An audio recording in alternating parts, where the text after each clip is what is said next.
Si te pones a mirar la historia de los videojuegos, hay algo curioso que se repite bastante. Juegos que objetivamente no son especialmente buenos, incluso mediocres en muchos aspectos, pero que aún así tienen una comunidad de jugadores que los recuerdan con bastante cariño. Y lo curioso es que cada uno lo consigue por motivos diferentes. Algunos por su ambientación, otros por su historia, otros simplemente porque tenía ideas muy interesantes, aunque no estuvieran bien ejecutadas.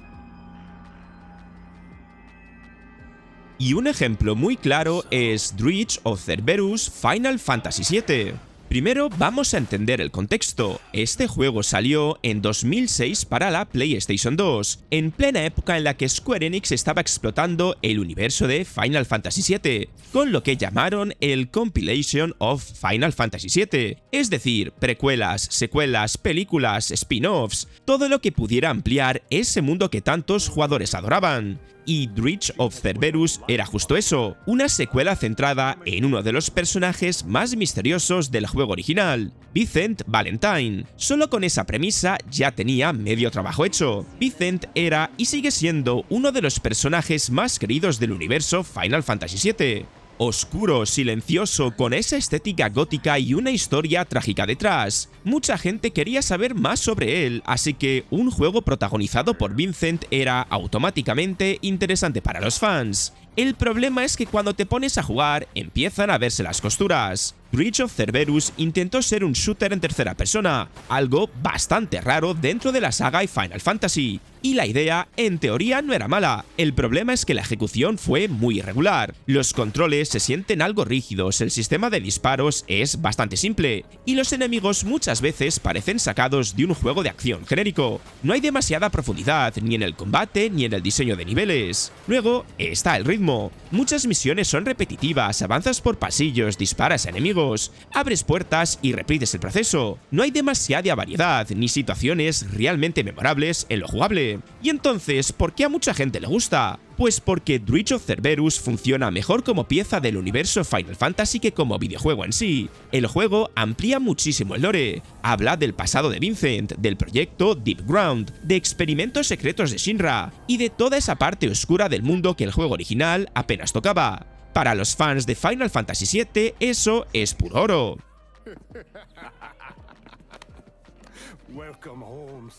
Y algo parecido pasa con Mafia 3. El primer problema de Mafia 3 aparece cuando lo comparas con Mafia y Mafia 2. Esos juegos tenían un enfoque mucho más narrativo, más cinematográfico, con misiones muy cuidadas y una estructura bastante lineal pero muy bien dirigida. Eran juegos que parecían casi una película de mafiosos interactiva. Mafia 3, en cambio, intentó convertirse en un mundo abierto más moderno, y ahí es donde empiezan los problemas. El mapa de New Bordeaux, inspirado claramente en Nueva Orleans, está muy bien recreado. Tiene personalidad, barrios distintos, música increíble de los años 60, coches clásicos, todo eso funciona genial. El problema es lo que haces dentro del juego. Gran parte de la estructura jugable se basa en repetir el mismo ciclo una y otra vez. Eliminas negocios de una banda rival, destruyes recursos, bajas la influencia del jefe de la zona y luego te enfrentas al líder. Y repites eso distrito tras distrito. Al principio está bien, pero cuando llevas varias horas te das cuenta de que estás haciendo básicamente lo mismo todo el rato. Pero aquí viene lo curioso, aunque siendo bastante repetitivo, mucha gente lo disfruta muchísimo. Y es que lo que aman es, primero, el protagonista, Lincoln Clay, que es uno de los personajes más carismáticos de toda la saga. No es el típico mafioso elegante, es un veterano de Vietnam, duro, silencioso, con una sed de venganza brutal, y su historia, centrada en traición y racismo en el sur de Estados Unidos, tiene un tono bastante más serio y oscuro que el de muchos juegos de mundo abierto. Además, la narrativa está presentada como si fuera un documental criminal. Hay entrevistas, testimonios, saltos temporales, y eso le da una identidad muy fuerte a la historia. Cada vez que la trama avanza, el juego se vuelve muy interesante. Y también ayuda muchísimo la ambientación. Conducir por la ciudad mientras suenan canciones de Jimi Hendrix o de los Rolling Stones tiene un encanto brutal. El mundo transmite una época concreta de una forma muy convincente. Luego tenemos The Callisto Protocol, un juego que llegó con muchísimo hype por venir del creador de Dead Space. Y es que claro, el hype por este juego no era casual. Detrás del juego estaba Glenn Schofield, uno de los creadores de Dead Space, uno de los survival horror más queridos de la historia. Cuando se anunció de Callisto Protocol, mucha gente pensó automáticamente lo mismo: esto va a ser el nuevo Dead Space, un sucesor espiritual, un survival horror brutal, oscuro, tenso, algo que recuperaría ese terror espacial que tanto gustó en su día. El problema es que cuando lo juegas, te das cuenta de que el juego tiene cosas muy buenas, pero también bastantes decisiones raras. Para empezar, el sistema de combate es bastante peculiar. En lugar de centrarse en disparos estratégicos como Dead Space, el juego apuesta mucho por combate cuerpo a cuerpo, esquivar golpes, pegar con la porra eléctrica, empujar enemigos contra pinchos o ventiladores. Suena interesante, pero en la práctica muchas peleas terminan siendo muy repetitivas. Además, cuando te atacan varios enemigos a la vez, el sistema se vuelve muy torpe. Luego tienes el ritmo. Hay momentos muy potentes, con pasillos oscuros, sonidos inquietantes y una atmósfera muy opresiva. Pero entre esos momentos, el juego a veces se vuelve demasiado lineal, demasiado pasillero, y da la sensación de que siempre estás avanzando por corredores muy similares. Y aún así, pese a todas esas críticas, hay mucha gente que lo disfrutó bastante el juego. Lo primero es la ambientación. El juego es visualmente impresionante. La prisión espacial de Black Iron está llena de detalles, iluminación brutal, efectos de partículas, sangre, sombras, todo se siente muy cinematográfico. Y también está el tono. El juego es oscuro, violento, incómodo, incluso grotesco en algunos momentos. Las animaciones de muerte, las transformaciones de los enemigos, los sonidos, todo está diseñado para generar incomodidad. Y eso, para los fans del terror, tiene muchísimo valor. Otro caso curioso es Driver Parallel Lines. Primero hay que entender de dónde venía la saga. Driver había empezado muy fuerte a finales de los 90. El primer juego era famoso por sus persecuciones policiales, su conducción arcade y ese inicio legendario en el garaje que traía de cabeza a medio mundo. Después llegó Driver 2, que amplió bastante el concepto. Pero después apareció Driver 3 y ahí la cosa se torció bastante. Ese juego salió lleno de problemas, bugs, controles raros y una parte a pie muy floja. Mucha gente pensó que la saga estaba prácticamente muerta. Entonces apareció Driver Parallel Lines, intentando recuperar un poco la confianza de los jugadores. Y lo cierto es que el juego tenía ideas interesantes. Para empezar, su ambientación estaba bastante bien pensada. El juego se divide en dos épocas distintas de Nueva York, los años 70 y los años 2000. En la primera parte controlas a un joven conductor metido en el mundo criminal, con coches clásicos, música sesentera y una estética muy marcada. Luego, tras un giro en la historia, el juego salta varias décadas adelante y ves cómo ha cambiado la ciudad, los coches y el propio protagonista. Esa dualidad le da bastante personalidad. El problema es que jugablemente el juego nunca llega a destacar demasiado. La conducción está bien, cumple, es divertida a ratos, pero tampoco es algo que destaque frente a otros juegos de conducción arcade, y cuando bajas del coche, la cosa se vuelve más floja. Los tiroteos son bastante simples, los enemigos no son especialmente inteligentes, y muchas misiones siguen una estructura bastante repetitiva. Pero aquí viene la clave de por qué mucha gente le guarda cariño. Driver Parallel Lines tiene muchísimo estilo. La música, los coches, la estética de los años 70, las persecuciones, todo transmite esa sensación de película criminal clásica. Además, la historia de venganza del protagonista, TK, es bastante directa pero funciona. Simplemente te mete en ese viaje criminal y te deja disfrutarlo. Pero si hablamos de juegos raros, Deadly Premonition probablemente sea uno de los ejemplos más famosos. Si lo analizas fríamente, Deadly Premonition tiene muchos problemas. Técnicamente es bastante tosco, los gráficos ya parecían antiguos incluso cuando salió. Las animaciones son rígidas y el control del personaje a veces se siente bastante torpe. Hay momentos en los que el juego parece casi inacabado. Incluso el combate contra los enemigos es muy simple y repetitivo. Pero lo curioso es que a pesar de todo eso, muchísima gente lo adora. La primera razón es su historia y su tono. Deadly Premonition es un juego que claramente bebe mucho de series como Twin Peaks. Todo ocurre en un pequeño pueblo lleno de personajes extraños, secretos raros y situaciones que van de lo inquietante a lo absurdamente surrealista. Desde el principio notas que algo no encaja del todo, y eso crea una atmósfera muy particular. El protagonista, Francis York Morgan, es probablemente una de las razones principales por las que el juego tiene tantos fans. York es un agente del FBI que constantemente habla con alguien llamado Thatch, que en realidad eres tú, el jugador. Eso ya hace que el personaje sea muy raro. Pero además se pasa el juego entero hablando de películas, música, comida, conspiraciones. Incluso cuando vas conduciendo por el mapa, empieza a soltar monólogos sobre cultura pop que no esperas para nada. Y ahí está parte del magia del juego. Deadly Premonition tiene una personalidad enorme.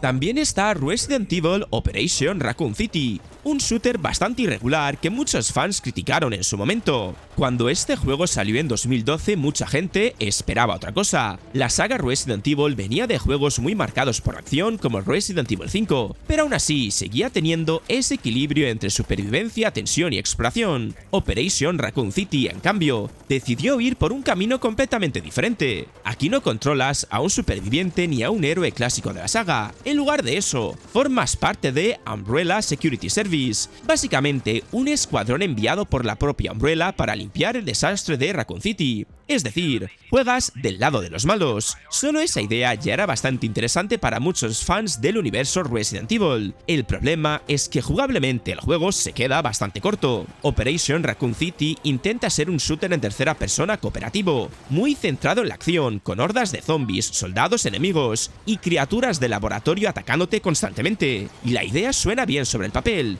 pero la ejecución tiene bastantes problemas. Los controles no son especialmente finos, la inteligencia artificial es irregular, y a veces el caos en pantalla hace que todo se sienta un poco desordenado. Y entonces, ¿por qué hay gente que lo sigue defendiendo? Pues porque Operation Raccoon City tiene un concepto que a muchos fans les encanta. Te permite revivir los eventos de Resident Evil 2 y Resident Evil 3 desde otra perspectiva. Ves lugares conocidos, personajes clásicos aparecen en la historia, y en algunos momentos incluso puedes alterar ciertos eventos del canon. Además, el juego funciona bastante mejor cuando lo juegas con amigos. En cooperativo, el caos, los zombies y las explosiones se vuelven mucho más divertidos. Y también está el factor nostalgia. Volver a Raccoon City, escuchar referencias a personajes como Leon o Claire, ver las calles infestadas de zombies, todo eso toca una fibra muy fuerte para los fans de la saga.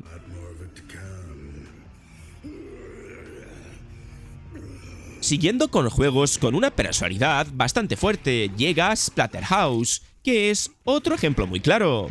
Splatterhouse es básicamente un beat'em up brutal, muy inspirado en juegos como God of War, pero con una estética mucho más grotesca y sangrienta. Controlas a Rick, un tipo que termina fusionándose con una máscara demoníaca que le da una fuerza brutal, y a partir de ahí, el juego se convierte en una especie de festival de violencia constante. El problema es que cuando lo analizas fríamente, el juego tiene bastantes defectos. El combate es divertido al principio, pero con el paso de las horas empieza a sentirse algo repetitivo. Golpeas enemigos, ejecutas ataques especiales, arrancas brazos o cabezas, pero las mecánicas no evolucionan demasiado. No hay demasiada profundidad en el sistema de combate, y muchos enfrentamientos terminan resolviéndose de forma bastante similar. Luego está el diseño de niveles. Gran parte del juego ocurre dentro de una mansión llena de pasillos, salas oscuras y escenarios bastante parecidos entre sí. No hay demasiada variedad visual, y eso hace que el ritmo a veces se vuelva un poco monótono. Pero aquí viene la clave. Splatterhouse tiene una personalidad muy fuerte, y eso a los fans más clásicos les encanta. El juego abraza completamente su estética de terror gore. Todo es exagerado, sangriento, grotesco. Los enemigos son monstruos deformes. Las ejecuciones son salvajes. La sangre salpica por todas partes. Y el juego no intenta ocultarlo, al contrario, lo celebra. Y luego está el factor nostalgia. Splatterhouse revive una saga clásica de arcades de finales de los 80, y para muchos fans fue muy divertido volver a ese universo con un enfoque moderno, aunque no fuera perfecto.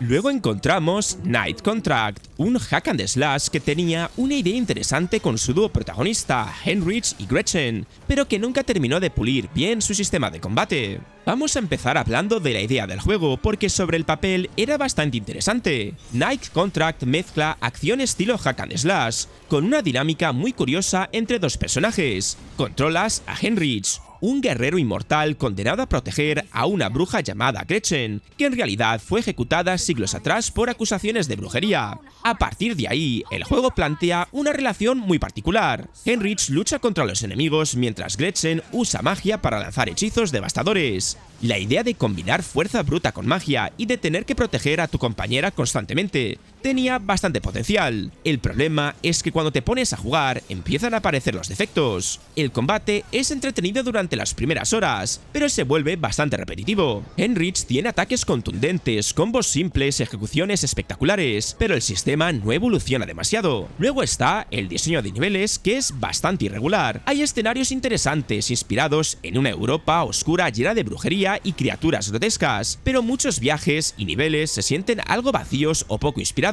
Pero aún así, Night Contract tiene cosas que a mucha gente le gustaron demasiado. La ambientación es una de ellas. El juego apuesta por una estética bastante oscura, llena de monstruos grotescos, brujas, maldiciones y criaturas sacadas del folclore europeo. Todo tiene un aire de cuento macabro que resulta bastante atractivo. Además, la relación entre Heinrich y Gretchen le da personalidad bastante al juego. Él es un guerrero silencioso condenado a la inmortalidad, mientras que ella tiene un carácter mucho más fuerte y sarcástico. Esa dinámica hace que la historia tenga momentos bastante interesantes. Algo parecido ocurrió con Enter the Matrix, un juego que tenía bastantes problemas técnicos y mecánicos, pero que en su momento permitía algo que muchos fans querían: sentirse dentro del mundo de Matrix, con bullet time y escenas grabadas con los actores originales. Enter the Matrix es uno de esos casos clarísimos que cuando salió en 2003, el universo de Matrix estaba en su punto más alto de popularidad. Las películas habían marcado a toda una generación, y la idea de poder meterte dentro de ese mundo y hacer las mismas locuras que Neo sonaba espectacular. Para empezar, el juego intenta hacer muchas cosas a la vez. Tiene conducción, tiroteos, combate cuerpo a cuerpo, sigilo, plataformas, y ninguna de esas mecánicas termina estando realmente pulida. Los tiroteos son bastante simples, la IA de los enemigos es bastante irregular, y el combate a veces se siente algo torpe. Además, la cámara en ciertos momentos juega bastante en contra. Hay situaciones en las que no ves bien lo que ocurre, o los movimientos del personaje no responden tan bien como deberían. Eso hace que algunas misiones se vuelvan frustrantes, no por dificultad real, sino por cómo está diseñado el juego. Y otro problema fue el desarrollo. El juego salió prácticamente al mismo tiempo que The Matrix Reloaded, y se nota que el equipo tuvo que correr mucho para llegar a la fecha de lanzamiento. Eso se traduce en bugs, en mecánicas que se sienten poco refinadas, y en un apartado técnico que incluso para la época no era especialmente impresionante. Y a pesar de todo esto, muchísima gente recuerda Enter the Matrix con bastante cariño, y hay varias razones claras. La primera es que el juego captura bastante bien la fantasía de estar dentro de Matrix. Podías hacer el famoso bullet time, esquivar balas, correr por paredes, dar patadas imposibles, y en su momento eso se sentía increíble, aunque las mecánicas no fueran perfectas. La sensación de poder hacer esas cosas era muy divertida. Además, el juego tenía algo muy único para la época: escenas filmadas especialmente para el juego con los actores originales. Es decir, no era solo un juego basado en la peli, sino que ampliaba la historia con material nuevo protagonizado por Niobe y Ghost. Y por último tenemos It Lead: The Return of Mad Hazard, un shooter bastante normalito en lo jugable, pero con un humor muy particular que se reía constantemente del propio mundo de los videojuegos. A simple vista, el juego parece un shooter en tercera persona bastante normalito. Controlas a Mad Hazard, un personaje ficticio que supuestamente fue una estrella de los videojuegos en los años 80 y 90, pero que ahora está olvidado. La premisa del juego es que Hazard vuelve para protagonizar un nuevo título, pero todo empieza a salir mal dentro del propio juego. Y ahí está la primera cosa que hace especial a It Lead: su idea meta, su humor. El juego se pasa todo el tiempo rompiendo la cuarta pared. Mad Hazard se queja del diseño de niveles, se burla de clichés de los videojuegos, critica a los desarrolladores, a los bugs, a los NPCs. Básicamente, el juego entero es una parodia constante del mundo de los videojuegos, y eso para muchos jugadores era bastante refrescante. El problema es que cuando hablamos del gameplay, el juego no destaca demasiado. El sistema de disparos es funcional pero bastante simple. Disparas desde coberturas, eliminas enemigos, avanzas por pasillos y repites el ciclo. No hay demasiada profundidad de las mecánicas, ni una evolución muy clara a lo largo del juego. Además, el diseño de niveles tampoco es especialmente memorable. Muchos escenarios se sienten algo genéricos, y aunque el juego intenta cambiar de ambientación constantemente, la estructura de las misiones termina siendo bastante similar, pero aún así, mucha gente lo recuerda con cariño. Y es que el humor funciona bastante bien, los diálogos son absurdos pero divertidos, y el juego está lleno de referencias a sagas famosas, a clichés del sector, y a situaciones que cualquier jugador reconoce inmediatamente. Y al final, lo curioso de todos estos juegos es que demuestran algo que pasa muchísimo en este medio. No todos los juegos que recordamos con cariño son obras maestras. De hecho, muchos de ellos tienen defectos bastante claros. Sistemas de combates flojos, niveles repetitivos, problemas técnicos, cosas que si las analizas fríamente, hacen que el juego se quede en esa categoría de mediocre. Y ahora te toca a ti. ¿Qué juego mediocre te gusta a ti, aunque sepas que no es especialmente bueno? Déjamelo en comentarios, porque seguro que hay más de uno que genera debate, y seguramente me los apunte para una siguiente parte. Dicho esto, si te gustan los videojuegos y encima comprarlos baratos, echa un vistazo a la descripción y al comentario fijado, porque en Eneba, a través de mi link, los vas a encontrar muy baratillos. Si te ha gustado el vídeo, dale al like, al hype si lo estás viendo desde el móvil, y suscríbete si no lo estabas. Dicho esto, nos vemos en el próximo vídeo.